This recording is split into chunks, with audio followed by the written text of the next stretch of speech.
yaitu Sultan Muda Iskandar Muda dari Aceh, Adipati Yunus dari Demak, dan Sultan Babuko dari Ternate. Itu yang berhasil mengusir penjajah Portugis, akhirnya berlari ke Timur. Itu jasanya 3 sultan.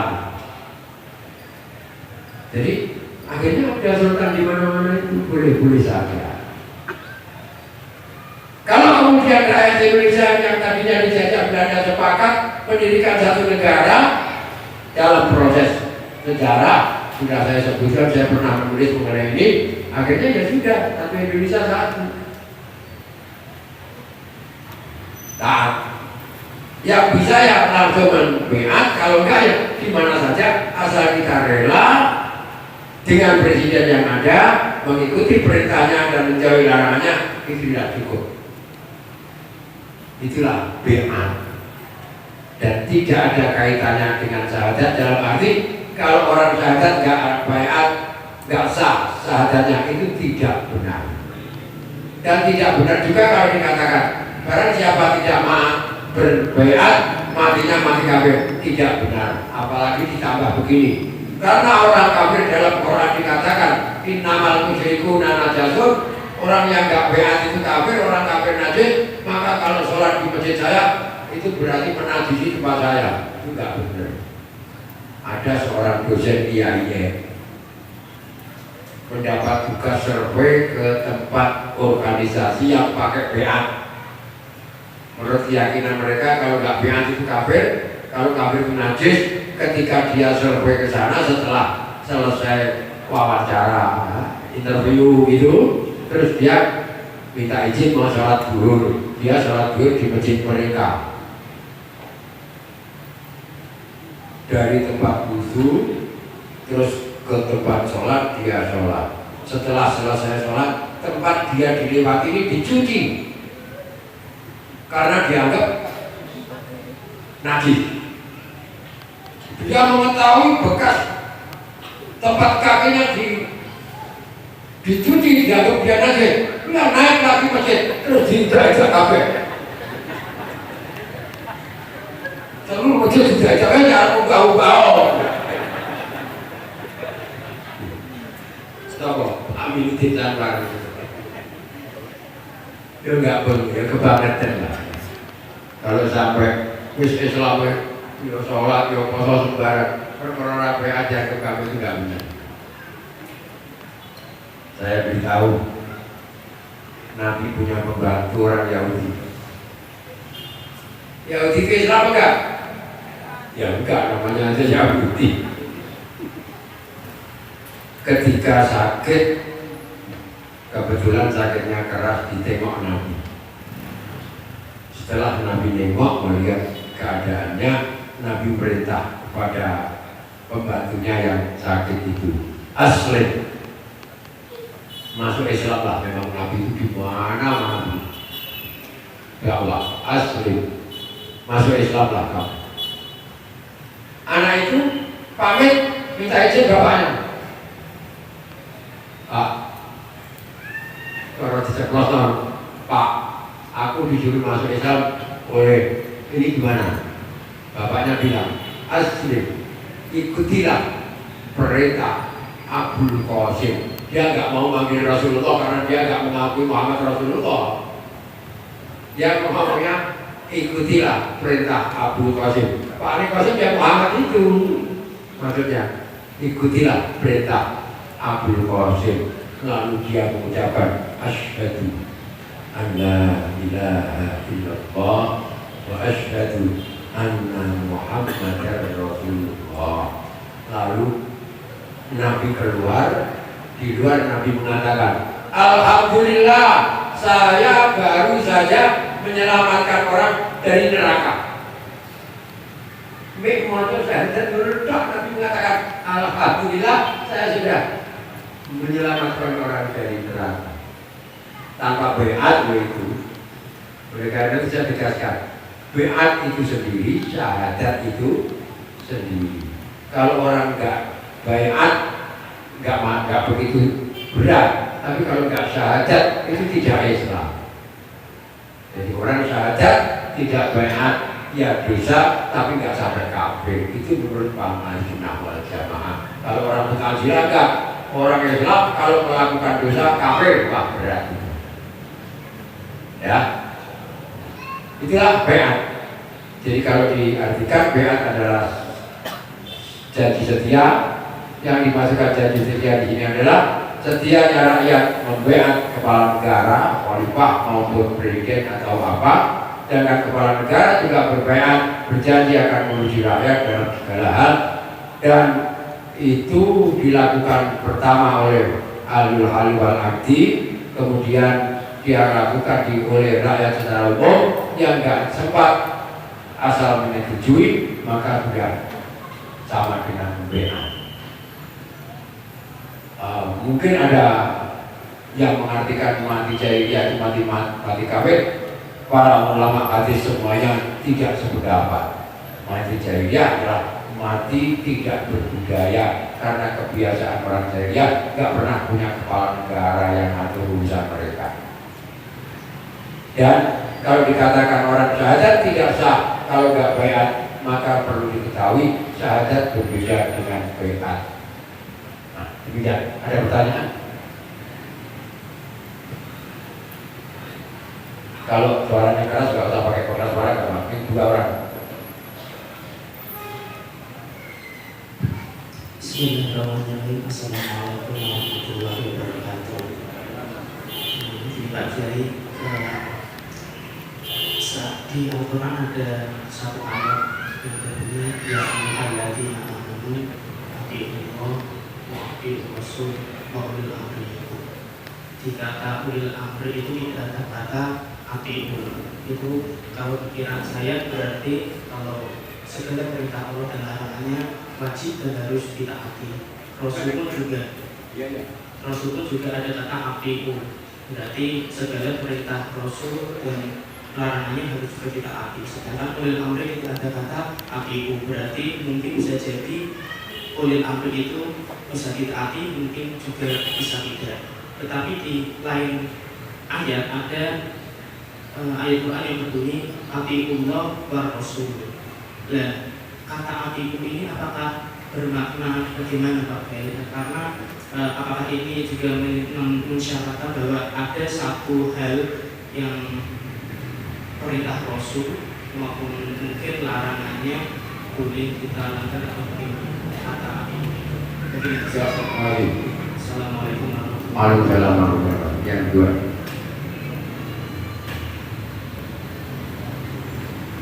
Assalamualaikum warahmatullahi wabarakatuh. Begini Pak Kiai, setelah saya mendengarkan bahwa baiat itu wajib hukumnya, walaupun misalnya tidak baiat kita tidak mati kafir, tapi kalau sudah menjadi hukum wajib, kalau kita tidak baiat artinya dosa. Kan begitu, karena meninggalkan kewajiban. Terus kita ini berbaiat kepada siapa? Saya itu harus berbaiat kepada siapa? Nah ini, karena saya pernah pada suatu saat diundang di jamaah untuk berbaiat kepada guru Torekoh. Tapi saya pada waktu itu saya memang belum siap. Saya belum siap dan teman-temannya ini sudah siap, saya memang belum siap. Karena dengan alasan ya kalau tadi seperti apa yang tersinggung oleh Pak Wali bahwa setiap baca sholat harus baca ini sampai sekian kali. Terus saya sendiri karena merasa waktunya sempit kalau baca sholat mesti bekerja dan sebagainya, dan saya yakin saya cuma mengikuti kalau setelah sholat ikut witir seperti para imam-imam membaca subhanallah 30 dan terserahnya itu terus membaca Allah malam. Nah itu saya sudah cukup karena itu memang perintah Rasulullah SAW. Tanya ada salah supaya membaca itu. Nah kemudian saya juga melihat teman-teman yang sudah masuk pada Torekoh itu kadang-kadang malah setelah imam sholat membaca witir seperti itu, malah teman-teman itu malah membaca apa yang di awalnya gurunya tadi, jadi meninggalkan apa yang disampaikan oleh Rasulullah dari setiap baca sholat membaca Allah salam dan sebagainya, itu seperti para kiai-kiai di Imam Masjid dan sebagainya begitu. Tapi ahli Torekoh kadang-kadang sudah memisahkan diri membaca aurat yang diamanatkan kepada guru itu di baiat. Kemudian saya tidak berani untuk berbayat karena waktunya juga lama. Apakah saya tidak berdosa untuk berbayat? Tidak berbayat. Jadi kalau saya berdosa, terus saya harus berbayat kepada saya apa? Karena kepada jamaah tadi saya juga tidak begitu sepaham karena saya ingin setelah sholat ya mengawalkan apa yang diberitakan Nabi seperti di hadis-hadis itu yang dilakukan oleh para imam-imam masjid itu. Itu yang saya sampaikan. Jadi saya harus berbayat kepada siapa? Kalau saya tidak mau berbayat kepada guru-guru yang termasuk ahli tarekat tadi. Itu yang saya sampaikan. Terima kasih. Assalamualaikum warahmatullahi wabarakatuh. Yang pertama, Al-Quran kok kalimatnya atiullah wa atiur rasul wa ulil amri minkum. Mana yang tanya? Kamu orang Arab atau Indonesia? Oh ya, pantas nggak paham Arab. Bahasa Arab kalau wa itu dan itu artinya sama dengan depannya. Pukullah si A dan B. Itu tidak berarti si A dipukul, B kalau pukul ya boleh, tidak ya boleh.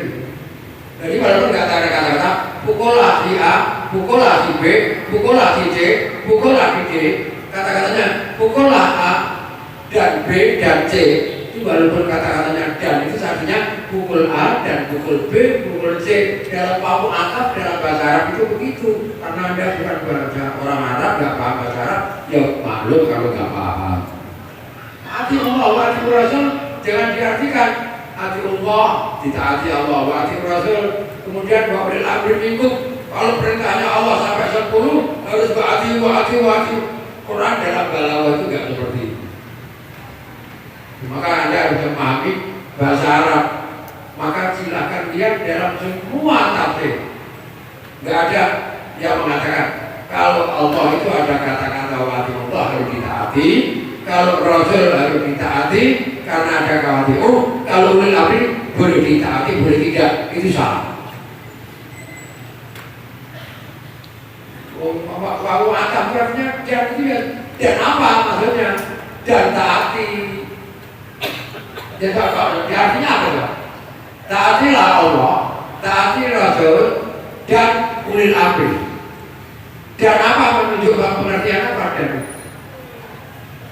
Ini dan taati maksud dan pukullah orang-orang. Ini Anda kan orang memahami bahasa Arab harus paham bahasa Arab kalau paham jadinya begini ini. Ngarang dewe, yang misalnya memahami Quran tanpa ilmu memang akhirnya jadi rusak. Ya, coba lihat para ahli tafsir yang orang-orang Arab yang alim-alim itu semuanya nggak begitu pengertiannya. Jadi gimana? Perintah Allah dan Rasulnya dan ulil amri harus ditaati. Diperkuat dengan hadis as-sam'a wa ta'ata ala al-mar'il muslim bima ahabba au kariha. Wajib mendengarkan dan wajib taat bagi setiap orang muslim. Nabi menegaskan as-sam'a wa ta'ata 'alal mar'il muslim bima ahabba au kariha. Wajib mendengarkan dan wajib taat setiap orang muslim kepada ulil amrinya, baik kamu senang atau tidak. Hadis ini riwayat Imam Muslim. Jadi kita ya harus jangan hanya ayat itu dengan dikarang sendiri. Banyak nanti yang karang yang seperti ini. Nabi memerintahkan wankihu ma tawbalakum masna wa thulatha wa ruba'a. Nikahlah yang enak bagi kamu 2 dan 3 dan 4. Berarti kira-kira kalau itu kira 5 bapak-bapak. Berarti kami soal. Nah itu salahnya orang enggak memahami ilmunya Al-Quran ngarang dewi kode karo loro telu papat kan disabju. Ada loh orang yang mengartikan tafsir itu. Mau Islam bujurnya orang apa-apa tuh. Soal sebab dari bujur masna, masulasa, marubah. Dia tidak mengetahui. Dalam bahasa Arab ada wawu yang berarti au. Dua atau tiga atau empat. Maka harus dipelajari dulu.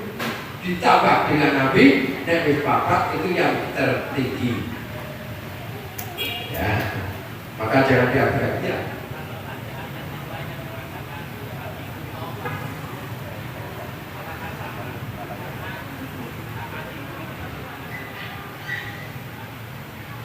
Hati Allah Ta'ala pada Allah.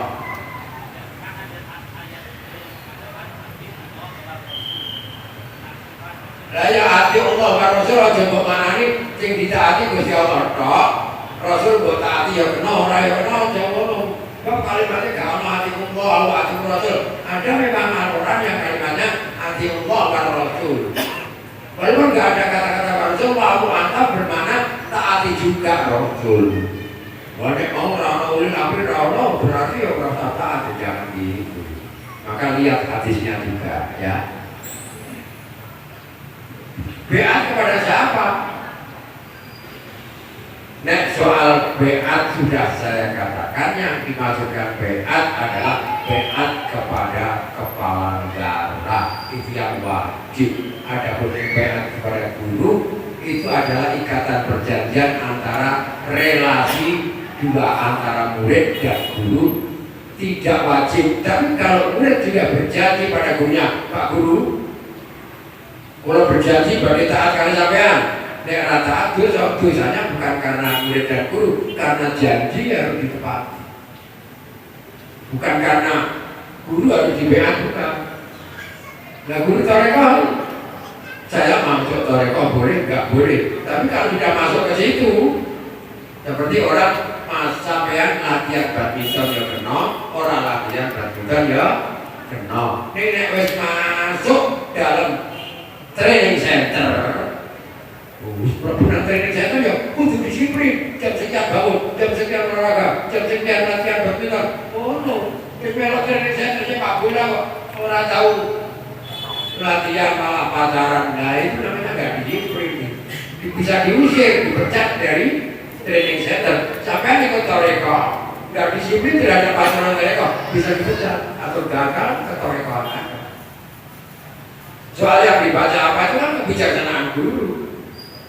Ada guru yang mau begini mas, setiap hari setelah selesai sholat 5 waktu baca Allah Allah Allah 165 kali. Kadang-kadang orang itu nggak paham. Ya tentunya wiridannya ya tetap dibaca. Umum orang masa wiridan ya orang doa coba doa. Oh yang penting zikir. Subhanallah ya orang wajib itu sunnah. Aku dijauhi guruku kalau ini Allah Allah. Ya kenal baik waktu ya zikir. Itu kebijaksanaan guru. Atau mungkin tidak pahamnya murid. Mestinya baru wiridan subhanallah baik alhamdulillah alhamdulillah lagi Allah Allah bisa terjadi mungkin juga. Tapi nggak salah kalau orang bergaul pada toreko. Ada pun jumlahnya apa 1000 apa 100 setiap guru lain. Ada yang punya murid, konek banyak jadi muridku, tangguh, jadi, tak dikit diboyong ke cerdak dan Gusti Allah bilang turun. Ini, jadi taat mana Allah dan Rasul, taat pada Allah dan Rasul. Tidak akan berzina, tidak akan mencuri, tidak akan mencari dan lain sebagainya. Setelah itu perintahku diikuti, ya. Setiap hari kami baca, bangun tidur, setelah selesai sholat subuh, baca La ilaha illallah 100 kali. Oke. Diteliti sudah baik. Wes, lakukan pun saya. Lancar. Saya ini ditambah. Habis sholat subuh 100 kali, zuhur 100 kali. Akhirnya setiap habis sholat 100 kali, lama-lama ditingkatkan. Setiap habis sholat 1000 kali, akhirnya setiap hari harus 10.000 kali, sehingga akhirnya sehari penuh itu tulisannya hanya mengucapkan la ilaha illallah. Akhirnya orang sama ucap no, nah tidak kena. Akhirnya 16.000 kali. Sehingga setiap detik jatuhnya mengucapkan la ilaha illallah, sehingga benar-benar dia dekat dengan Allah. Arab maksiat berarti berguling. Ya. Orang itu dekat sekali dengan Allah dari semalam. Gak pakai hitungan diri ngomong terus. Itu metode bahasa Arabnya Thariqah, bahasa modernnya metode, bahasa Indonesianya cara guru mendidik murid macam-macam. Jadi Anda mau ikut cara guru mendidik boleh, tidak ya nggak apa-apa. Itu masalahnya. Ya, oh nggak berdosa, berdosa. Ya, nggak berdosa ya nggak berdosa. Cuma dia lapor kalian nganggur. Aku yang mau coba lembaga apa? Aku masa semana orang bilang dia apa? Pokoknya digunakan berpikir lah. Ya.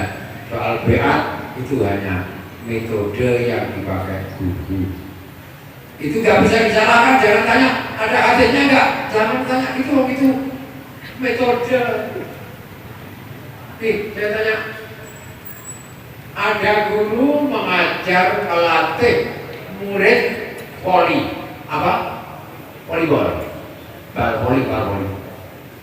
Saya tahu latihan voli nang jero ruang kelas.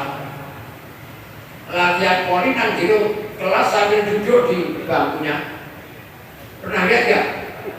Pernah nggak? Ada apa tidak? Latihan voli nunggu nang kursi sekolah ada nggak? Berarti nggak pengalaman. Ada nggak boleh? Ada. Benar saya nggak mau. Ada guru voli yang melatih muridnya voli, pelatih voli yang melatih muridnya duduk di bangku kelas. Latihan voli selama di dalam pelatihan disebut. Oh ya udah protes, mungkin metode yang dilakukan oleh guru. Apa manfaatnya? Sampai nek voli ini kekuatan voli ini bukan dari ayunan tangan. Ini bukan. Kalau kekuatan voli itu karena ayunan tanganmu, melesetnya bola voli bisa nggak pas. Yang paling bagus voli itu kalau yang keluar ini pasti arahnya pas. Karena sudah kamu latih kekuatanmu ini hebat sekali. Maka latihannya begini. Ini metode lah, kalau datang yang kayak latihan dewe toh. Saya tadinya yang latihan menanjur sekolah dia. Ternyata setelah ini yang kuat, mukulnya bola voli itu tepat dan kuat. Nah ini yang kuatnya kadang-kadang kan nggak pas karena pakai ayunan tangan. Itu metode saya gambarkan. Selama dalam training center nggak boleh ditengok istrinya misalnya, ya. Gak boleh giliran nonton misalnya. Maka kalau di dalam Thariqah kadang-kadang selama ada di dalam Thariqah gak boleh gini, gak boleh gini. Oh itu namanya metode terdekat, tergantung gurunya mendidik muridnya agar dekat kepada Allah. Gak cocok ya wis ora apa-apa. Paham ya? Jadi kalau sudah masuk wajib mentaati, kalau gak mentaati mengingkari janji ya dosa. Tapi kalau nggak masuk mereka ya boleh buka. Ini ada lagi? Mungkin. Sementara cukup.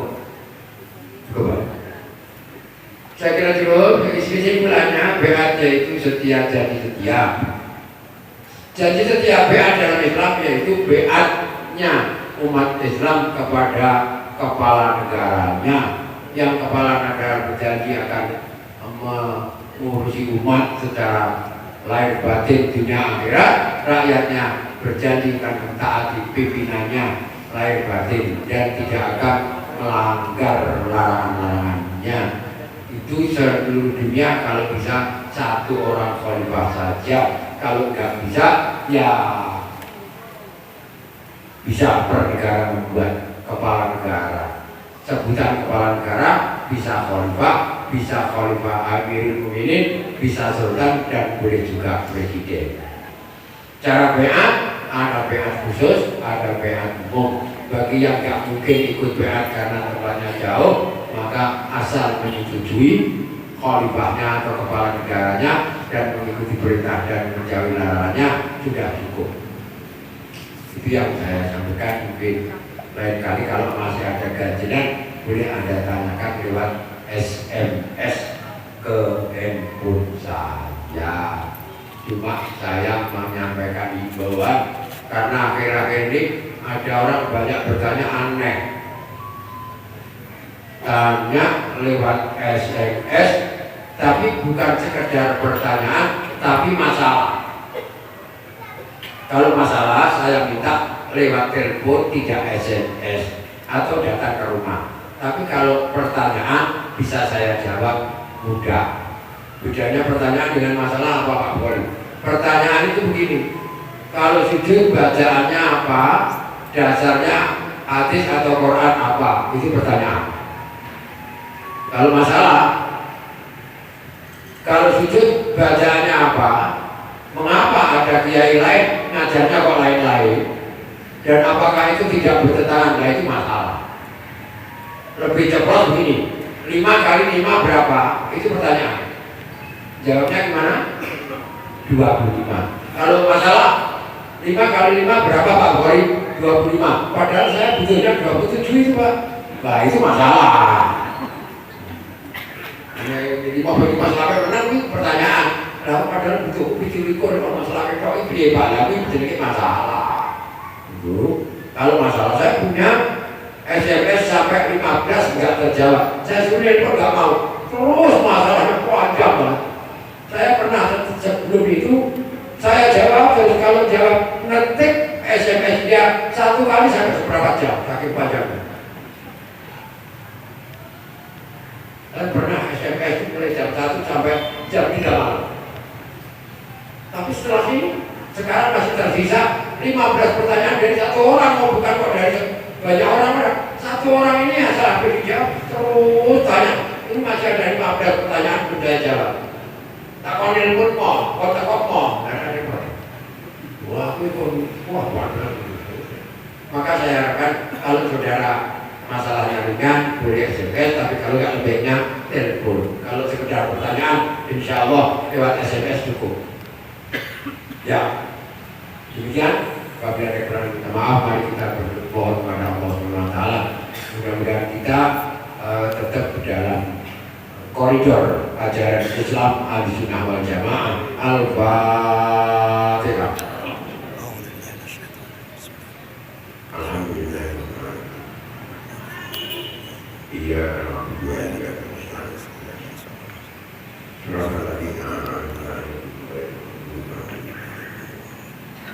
Allahumma shalli ala sayyidina Muhammad wa ala alihi wa sahbihi. Ila walihi wa ala sayyidina sallallahu ta'ala wa sallam. Alhamdulillah rabbil alamin. Anta iwabi ni'amah wa ibadika. Rabbana lakal hamdu kama yanbaghi li jalali wajhika wa 'azimi sultanik.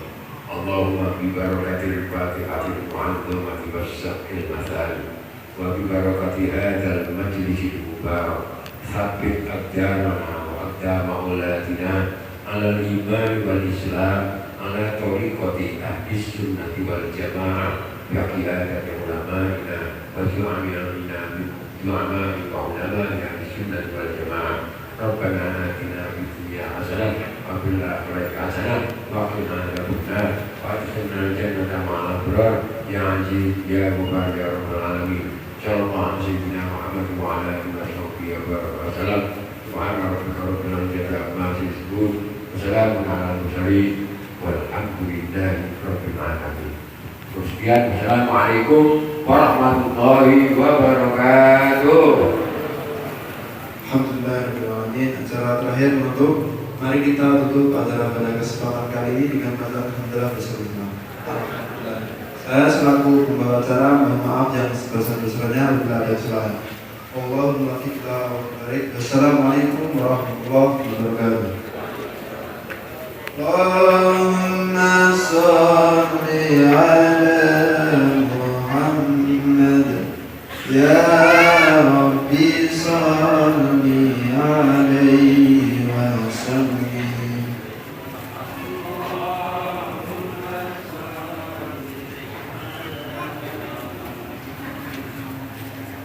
Ya Rabbi salli alaihi wa sallim.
وسلم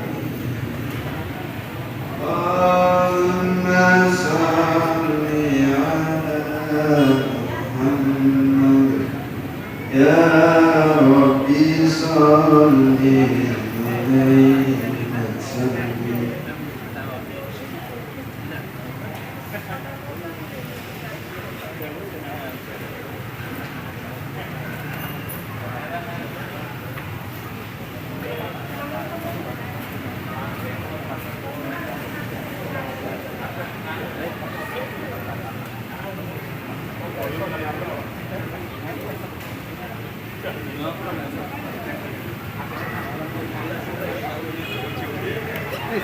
Di